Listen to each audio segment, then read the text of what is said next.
मेरा नाम रविंद्र है और आप देख रहे हैं द स्टेट सेंटिनल। मेरी सुई कल से एक जगह अटक गई है और मुझे उसका जवाब चाहिए। वो जवाब मांगने की कोशिश की मैंने भारतीय जनता पार्टी के उन लोगों से जिनके पास कुर्सी है, जो एमएलए हैं या एक बड़े पद पे हैं, लेकिन उन्होंने टाल दिया। शायद रिश्ते खराब ना हो जाएं इस वजह से। तो मैंने कोशिश की कि भारतीय जनता पार्टी के जो पुराने लोग हैं, एक लंबे अरसे से भारतीय जनता पार्टी के साथ जुड़े हुए हैं, उनसे सवाल पूछे जाएं। क्या देवयानी राणा को हराने के लिए भाजपा में कोई कोशिश की गई थी? कुछ ऐसा था। 24,500 के मार्जिन से जीती हैं देवयानी राणा। क्या यह मार्जिन और बड़ा हो सकता था? इसी पर चर्चा करने के लिए मेरे साथ हैं स्टेट जनरल सेक्रेटरी भाजपा से बलदेव सिंह बलोरिया साहब। क्या हाल है? बलोरिया साहब, बड़ी उम्मीद से आपके पास आया हूं, जवाब नहीं मिल रहा मुझे। पहला सवाल यही है, क्या पता आप भी रिश्ते बचाने की कोशिश करो। क्या आपको लगता है कि 24,500 का जो मार्जिन से देवयानी राणा चुनाव जीती हैं, यह मार्जिन और बड़ा हो सकता था? भाजपा में कुछ ऐसे लोग हैं जिन्होंने देवयानी को नुकसान पहुंचाने की कोशिश की है? नहीं रविंद्र जी, आप बड़े सीनियर पत्रकार हैं, आपका मैं बड़ा रिगार्ड करता हूं। भारतीय जनता पार्टी का एक एक कार्यकर्ता देवयानी को जिताने के लिए लगा हुआ था। उन्हीं की मेहनत की वजह से आज 24,500 वोटों से देवयानी जी जीते हैं। ये बहुत बड़ी जीत है। 24,500 वोट से जीतना, देवयानी का जीतना, मुझे लगता है नगरोटा के लोगों ने भारतीय जनता पार्टी पे विश्वास किया है। भारतीय जनता पार्टी के साथ साथ देवेंद्र राणा जी जो स्वर्गीय बीच में नहीं रहे, उनका भी थोड़ा वो चीज़ भी ऐड हुई है। मुझे लगता है कि अगर भारतीय जनता पार्टी का कार्यकर्ता काम नहीं कर रहा था तो फिर शायद जहाँ तक नहीं पहुँच। जब देवेंद्र सिंह राणा जीते थे, ये मार्जिन बड़ा था, तो ये थोड़ा ग्राफ डाउन आया है, तो उसका कारण क्या लगता है? मुझे जो कारण लगता है कि कुछ लोग आपसे नाराज थे, आपके लोग उनको मनाने भी गए थे, कुछ इंडिपेंडेंट खड़े हो गए, ये उसका असर भी है? नहीं, ऐसा नहीं होता। जब देवेंद्र राणा जी चुनाव लड़े थे, वो एक बड़ी शख्सियत थी और असेंबली का चुनाव था। उस चुनाव में 7 शायद 8 कैंडिडेट खड़े थे। आज 15 के करीब करीब लोग खड़े थे। वोट का डिवीजन भी हुआ है। वोट देखो, हमारा तो मार्जिन 24,500 25,000 आया। अब देखो एनसी कहाँ चली गई। 10,000 वोट उस पे आऊंगा मैं। अभी रिश्ते आप भी बचा रहे हो। नहीं ऐसी बात नहीं है। सबको कार्यालय में आना है तो एक दूसरे को दुआ सलाम करनी है, तो उसमें प्रॉब्लम ना बात है ही नहीं। भारतीय जनता पार्टी में आपके लोग क्यों कुछ लोगों को मनाने के लिए गए थे? वो क्या नाराजगी थी? नहीं, कन्वेंसिंग की है। नाराजगी क्या? कन्वेंसिंग की है, कोई नाराज हुआ ही नहीं। तो वो जो लोग हमारे पास वीडियो आए, ऑडियो आए, वो क्या था? भ्रम था? नहीं, एक हमारे अनिल जी थे पार्टी कार्यकर्ता, उन्होंने चुनाव लड़ा है। चुनाव लड़के भी उन्होंने देख लिया कि 1000 वोट नहीं मिला। भारतीय जनता पार्टी को लोग वोट देते हैं। अगर बलदेव सिंह बलोरिया है, अगर मेरे से भारतीय जनता पार्टी निकाल लोगे तो मुझे लगता है कि मेरी भी कोई वैल्यू नहीं है। तो ये चीज़ इस नगरोटा सीट में पता चला है कि लोग देश के प्रधानमंत्री भारतीय जनता पार्टी की नीतियों का रिगार्ड करके वोट देते हैं, किसी इंडिविजुअल को। आपने एक ही नाम लिया, अनिल शर्मा का, दूसरा कोई और नाम नहीं लिया। अनिल शर्मा को मनाने तो कोई गया ही नहीं। मैं बात करूं, उन्होंने चुनाव लड़ा था ना, मैं उससे बात कोई और नाम नहीं लिया। उन्होंने चुनाव लड़ा, बाकी तो सब लगे थे भारतीय जनता पार्टी के काम करने के लिए। जिनका तरफ इशारा कर रहे हो, शायद वो लोग भी लगे थे। सभी लोग चुनाव में लगे थे। इनको अब नाराज नहीं मान सकते। नहीं मान सकते? नहीं दोगे आप इसका जवाब? उन्होंने काम किया है, पार्टी ने काम किया, जिताने के लिए चुनाव किया, काम किया है, इसीलिए 24,500 वोटों तक पहुंचे। तो इसका मतलब फिर अगर आप मानते हो कि ऐसा कुछ नहीं है, तो ये समझ के चला जाए कि ग्राफ डाउन आया है फिर देवेंद्र राणा से लेकर देवयानी राणा तक, क्योंकि मार्जिन जो है वो कम हुआ है।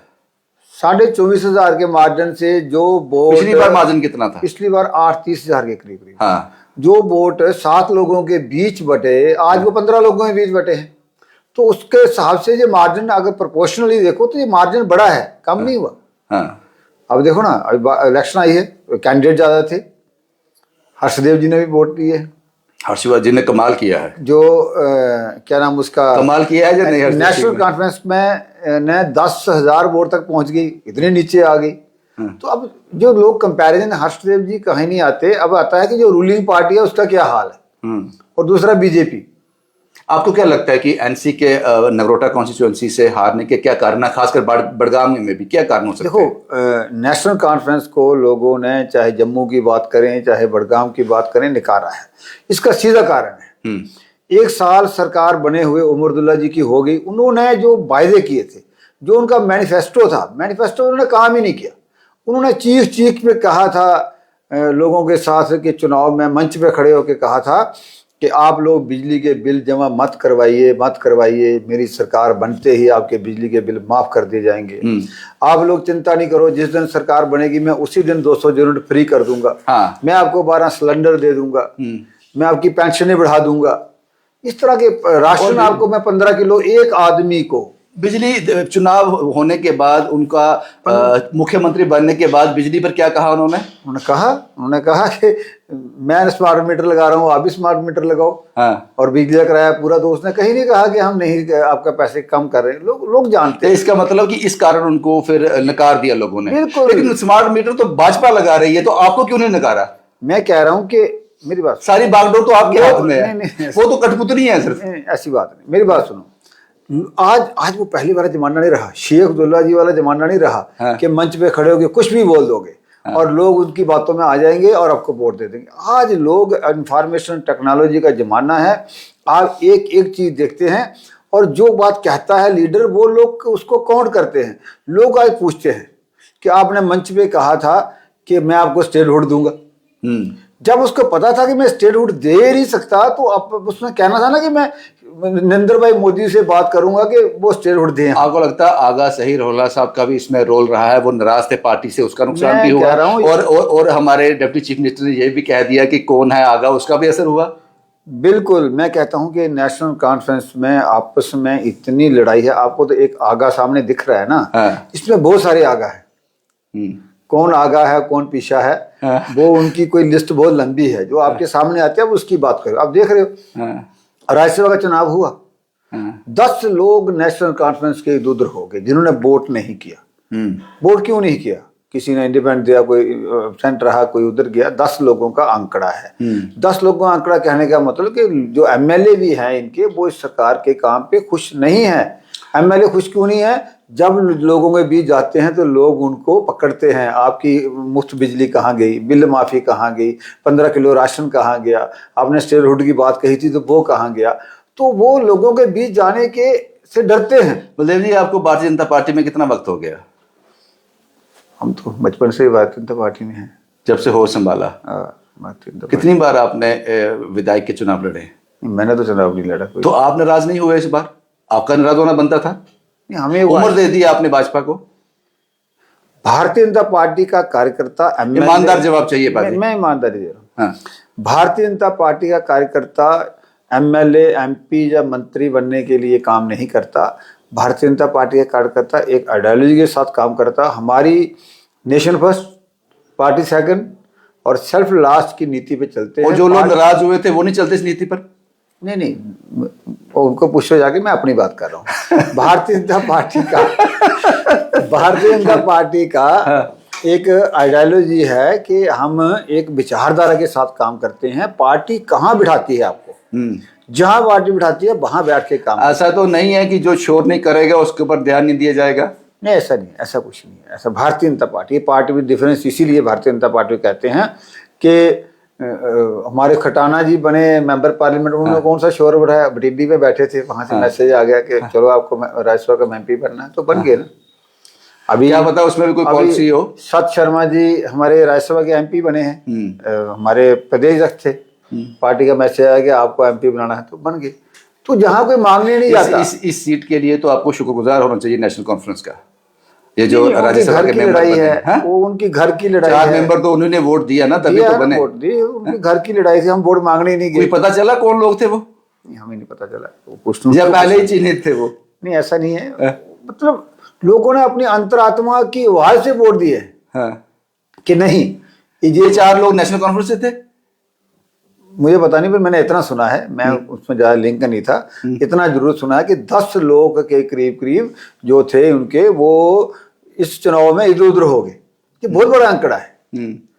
41 उनके मेंबर जो हैं और 10 इधर उधर हो जाते हैं, तो ये सरकार ही खतरे में है, मुझे लगता है। दरबार मूव क्यों दिया आप कब लोगों ने? कब क्या होगी क्या नहीं होगा क्या पता। दरबार मूव क्यों दिया, जिसको आपने ये कहकर रोक दिया था कि दरबार मूव पैसे की बर्बादी है, हम इसको डेवलपमेंट में पैसा लगाएंगे, फिर आपने दरबार मूव दे दिया, क्यों? नहीं, हमने नहीं दिया, उन्होंने पास किया, गवर्नर साहब को दिया, गवर्नर ने दे दिया। गवर्नर तो सबके हैं, हमारे थोड़ी हैं। नहीं, रविंद्र राणा साहब ने एक बार कहा था गवर्नर अपना आ गया, अब वो तो आपके अपना ही है, वो तो भारतीय जनता पार्टी से आते हैं, वो तो पॉलिटिकल मेंबर है। रविंद्र राणा जी से पूछ लेना आप क्या कहते हैं, पर लेकिन गवर्नर जो है किसी विशेष पार्टी का नहीं होता, वो सबका होता है, जम्मू कश्मीर के लोगों कोई का भी होता है। निर्देश अप्रूव करना होता है तो डायरेक्शन तो दिल्ली से आती हैं। नहीं ऐसा आप जस्टिफाई कैसे करोगे कि दरबार मूव क्यों रोका गया था फिर? नहीं, जस्टिफाई तो हम करते ही नहीं उसको। तो गलत फैसला था वो? नहीं, दरबार मूव चाहिए नहीं था। नहीं चाहिए था। दरबार मूव क्यों चाहिए था? दरबार मूव तो लोगों का जो करोड़ों रुपए का घोटाला खर्चा होता था, आज में थोड़ा चीज और आ गई। जब मोदी जी ने ई गवर्नेंस की बात कही है, आज थोड़ा सा व्यापारी तो खुश हो, उससे स्वागत किया उमर अब्दुल्ला साहब का। सुनो, हुआ ये प्लान था सारा, मुझे लगता है उन्होंने करवाया है, हुआ नहीं। तो जो ई गवर्नेंस है उसमें आज बड़े बड़े ट्रक भर के कंप्यूटरों के, और उसके कहीं नहीं दिखे आपको आते जाते। आज फाइल है, इस कंप्यूटर में भी फाइल है, कश्मीर वाले में फाइल है। तो ये तो खाली ड्रामा था, अभी कोई इतना मुझे लगता कोई इसकी जरूरत नहीं थी, महत्व ही नहीं है इसका कोई। इसका जो फाइल बैठ के जहां बैठ के अप्रूव करता है वो कश्मीर बैठ के भी कर लेता है। तो ऐसा तो नहीं है मैं तुम्हें दरबार मूव दूंगा तो तुम मुझे एमपी दे दो? पता चल गया उसको दरबार मूव, तो अभी हुई इलेक्शन। आपने सवाल सुना? दरबार मूव के, मैं तुम्हें दरबार मूव देता हूं तो मुझे एमपी दे दो एक। नहीं, कहने वाले तो कुछ भी कहेंगे, लेकिन मैं कोई ऐसा डील तो नहीं हुआ? नहीं, ऐसा कुछ ये जो 4 आए इसीलिए तो नहीं आए? नहीं। ये तो अपनी अपनी परसेप्शन है, आप क्या सोचते हो। जो दोनों चीजें इम्पॉसिबल है। जिसने बंद किया उसने ही दरबार मूव शुरू किया, और दूसरी की 4 लोग एनसी से आकर वोट कर भारतीय जनता पार्टी का एमपी बना गए। एनसी सरकार का एजेंडा था दरबार मूव करना, तो शायद उन्होंने जब फाइल की गवर्नर साहब के पास, उन्होंने कर दिया। चीजें होती हैं, ये कॉन्स्टिट्यूशनल चीजें हैं, हम नहीं पढ़ते। कितना आसान होता है ये सब कुछ करना। ना हम तो उसमें करने वाले हैं ना कराने वाले। ऐसा ना हो एक दिन फाइल आए स्टेटहुड की तो अचानक हो गया, साइन कर दिया स्टेटहुड। अचानक नहीं हो गया, प्रोसीजर होता है, किया हमने, सामने दिखता है सबको। वो वक्त कब आएगा? जब मैंने कहा कि आपने कहा होश संभालते ही भाजपा ज्वाइन कर ली थी, वो वक्त कब आएगा जब बलदेव सिंह भदौरिया को बिना प्रोटेस्ट किए हुए, बिना नाराजगी जताए हुए कोई चुनाव लड़ने का मौका मिलेगा? भारतीय जनता पार्टी में प्रोटेस्ट करके, नाराजगी करके कुछ नहीं मिलता, और भारतीय जनता पार्टी का कार्यकर्ता कभी करता भी नहीं है। पार्टी जहाँ काम, मैं खुश हूँ। आज मैंने एक बूथ के प्रेसिडेंट से काम शुरू किया था। आज मैं पार्टी का प्रदेश महामंत्री हूँ। पार्टी ने मुझे 2 टेन्योर कारपोरेशन का चेयरमैन बनाया, मुझे डिप्टी मेयर बनाया, जम्मू का जिला अध्यक्ष बनाया। मेरे लिए ये भी बहुत बड़ी बात है, कुछ छोटी बात। एक आखिरी सवाल, आपने देवेंद्र सिंह राणा को भी काम करते हुए देखा है, उनके साथ भी आप तो बहुत पुराने हो भाजपा में, उनसे भी पहले हो, देवेंद्र सिंह राणा से भी पुराने हो। आपको लगता है देवयानी राणा में देवेंद्र सिंह राणा है?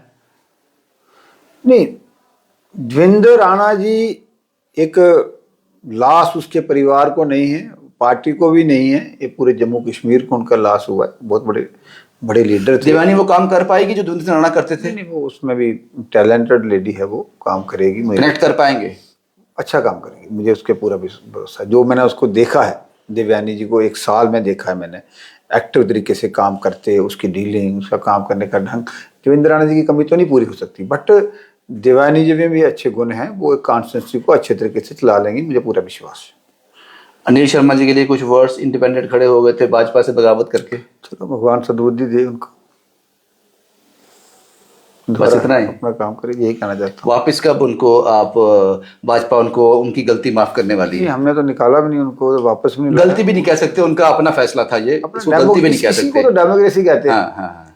कोई चुनाव लड़ना चाहता है तो उसको चुनाव लड़ा उसने, उसकी मर्जी थी। इसको तो असली डेमोक्रेसी कहते हैं। मुझे इसका फायदा होगा, नुकसान होगा, वो तो अपने दिमाग से मैंने सोचना है। बट एक जो हमारे कॉन्स्टिट्यूशन ने हर इंसान को ये दिया है, आप भी चुनाव लड़ सकते हो, तो आपको कोई मना थोड़ी करेगा, नहीं करेगा। आपको लगता है कि मुझे चुनाव लड़ना ठीक था, उनको पता चल गया मैंने ठीक किया या गलत किया। बट एक हमारी सुंदरता है इस डेमोक्रेसी की कि किसी भी आदमी को कुछ भी निर्णय लेना, अपनी मर्जी से चुनाव लड़ सकता है। एक सवाल है, अगर ये सवाल नहीं पूछा तो इनजस्टिस होगा, आपको लगता है कि हर्षदेव सिंह ने जो चुनाव लड़ा है नगरोटा कॉन्स्टिट्यूएंसी से, जहां उनकी ग्राउंड नहीं थी, उनकी कर्मभूमि नहीं थी, कोई कार्यकर्ता वहां से नहीं था, कोई वर्कर वहां से नहीं था, वहां जाकर लगभग 18,000 वोट लेना, आपको लगता है ये काबिले तारीफ है? नहीं, देखो, एक लीडर जो होता है, पॉलिटिक्स में क्या होता है, राजनीति में 99 जो होता है वो 0 हो जाता है। जैसे 49 इक्वल टू 0, 51 इक्वल टू 100। सीधा जवाब दें, गोल गोल नहीं। जो जीता हाँ। वही इसके अंदर होता 18,000 लगभग वोट लेना है। आपको अच्छी लगता है बात आसान है, है? अच्छी है, हमें लगता है। नेशनल कॉन्फ्रेंस जिसके मुख्यमंत्री है, जिसके डिप्टी चीफ मिनिस्टर, जिसकी सरकार है, उन्होंने 8,500 में सिमट गए। उसी के गुस्से का फायदा जो है हर्षदेव जी को मिला था। जो नेशनल कॉन्फ्रेंस को वोटर था, वोट देना था, कहाँ देते? भारतीय जनता पार्टी को तो नहीं देना था एनसी का वोटर ने। मुझे लगता है कि इसको हर्षदेव जी ने उमर अब्दुल्ला जी को धन्यवाद करना चाहिए कि ऐसे काम करते रहो तो आगे हमें वोट बढ़ते हैं। धन्यवाद कैसे करेंगे? अगर शमीम बेगम नहीं खड़ी होती, नेशनल कॉन्फ्रेंस अपना कैंडिडेट नहीं देता, तो वो सारा वोट शमीम बेगम का भी हर्षदेव को मिलता। तो क्यों नहीं देता? फिर वो पार्टी वाइंड अप कर लेते। तो नेशनल कॉन्फ्रेंस ने भाजपा का साथ दिया। नहीं, उमर अब्दुल्ला, हर्षदेव खतरा बन गया था। नहीं, उमर अब्दुल्ला जी अपनी पार्टी वाइंड अप कर लेते। जो जिसकी सरकार है, अब मानो ये बाई इलेक्शन से तकरीबन जो सरकार रूलिंग होती है वही जीतती है, संभावना ज्यादा है। नेशनल कॉन्फ्रेंस के कैंडिडेट आने से वहां पर भाजपा को फायदा हुआ? कांग्रेस का कैंडिडेट नहीं है, वो तो एक ही आता है, एनसी का कांग्रेस का। एनसी और कांग्रेस ने दोनों ने मिलकर 10,000 वोट लिया। कितनी शर्म की बात है। कहाँ रूलिंग पार्टी है? नहीं, मेरा सवाल क्या क्या बात कर रहे है? हो? मैं समझता हूँ आपकी बात। हाँ। मेरा सवाल यह है कि अगर नेशनल कॉन्फ्रेंस कैंडिडेट नहीं देती तो हर्षदेव सिंह खतरा था? तो मैं कहता हूँ कि अगर कोई भी खड़ा नहीं होता तो खतरा कोई नहीं था, ऐसे जीत जाती देवानी जी। कोई खड़ा ही नहीं होता। अगर हर्षदेव भी नहीं होता, अगर शमीमा बेगम भी नहीं होती तो जीतती थी भी, इलेक्शन की जरूरत ही नहीं थी। ये संभावनाएं है ना, इनको क्या। कब तक बलदेव सिंह भलोरिया निस्वार्थ भाव से काम करते रहेंगे, किसी चीज की इच्छा नहीं करेंगे, और भाजपा इसको देख रही है आपके कार्यकाल? मेरा जीवन भारतीय जनता पार्टी को है। हमें अंतिम समय में भी कपड़ा पड़ेगा तो भारतीय जनता पार्टी का झंडा पड़ेगा, मैं आपको विश्वास। 2029 में विधायक का चुनाव आपकी जोली में आएगा? मैंने कहा कि हम संतुष्ट हैं, पार्टी ने जो दिया उसी से संतुष्ट हैं। पार्टी जो काम लगाएगी, बोले घर बैठो घर बैठेंगे, बोले चुनाव लड़ो तो चुनाव लड़ेंगे। शुक्रिया, शुक्रिया बलदेव जी हमसे बात करने के लिए। और बड़े ही तीखे सवाल थे और बड़े ईमानदारी से बलदेव सिंह भलोरिया साहब ने इनका जवाब दिया। और मैंने कहा कि एक उम्र दे दी इन्होंने भाजपा को, और अभी भी कहते हैं कि जहां पार्टी रखेगी वही रहेंगे। बाकी आप कमेंट बॉक्स में जरूर बताना कि ये इंटरव्यू कैसा लगा, किस तरह के सवाल जवाब थे, क्या जेन्युइन थे, क्या आपको लगता है कि समय की ये नीड थी कि इस तरह के जवाब जो हैं जनता तक पहुंचाए जाए। शुभम कुमार के साथ Ravindra Singh, the state sentinel के लिए।